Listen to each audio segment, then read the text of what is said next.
প্রিয় দর্শক, সবাইকে শুভেচ্ছা ও আন্তরিক অভিনন্দন জানিয়ে শুরু করছি আমাদের ইংলিশ লার্নিং এমএস চ্যানেলের 70তম পর্বটি। এতে নিয়ে এসেছি পঞ্চম শ্রেণীর ছাত্রছাত্রীদের জন্য পরিবেশের বেশ কিছু গুরুত্বপূর্ণ সাজেশন মানব দেহ থেকে। তো চ্যানেলটি সাবস্ক্রাইব করতে একেবারেই ভুলবেন না। প্রত্যেকেই চ্যানেলটিকে প্রথমে সাবস্ক্রাইব করুন, তারপরে প্রশ্নগুলো দেখে নিন। শরীরের বর্ম কোনটি? উত্তর হবে চামড়া বা ত্বক হলো আমাদের শরীরের বর্ম।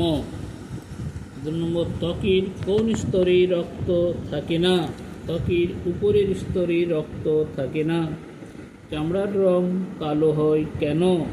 মেলানিন থাকার জন্য চামড়ার রং কালো হয়। চামড়ায় মেলানিন থাকলে কি উপকার হয়? মেলানিন অতিবেগুনি রশ্মি শুষে নিয়ে ত্বকের ক্যান্সার প্রতিরোধ করে। 5 নম্বর প্রশ্ন, ঘামের মধ্যে কি থাকে? ঘামের মধ্যে নুন ও কিছু বর্জ্য পদার্থ থাকে। শরীর থেকে বেশি নুন বেরিয়ে গেলে কি হতে পারে? শরীর থেকে বেশি নুন বেরিয়ে গেলে মাথা ঘোরা বা অজ্ঞান হয়ে যাওয়ার মতো ঘটনা ঘটতে পারে। 7 নম্বর প্রশ্ন হচ্ছে, চুল সাদা হয়ে যায় কেন?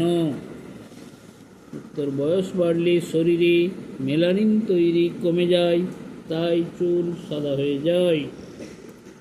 কান থেকে কনুই অবধি হাড়কে কি বলে?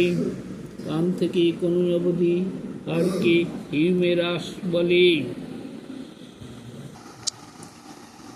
প্রিয় দর্শক, এই ভিডিওটি অবশ্যই বেশি বেশি করে শেয়ার করে দেবেন ও একটি লাইক করবেন। আর কেমন লাগলো তা কমেন্টস করে জানিয়ে দিন। তো আজ এই পর্যন্ত। এই পরবর্তী পর্যায়গুলো দেখার জন্য সবাই অপেক্ষা করুন।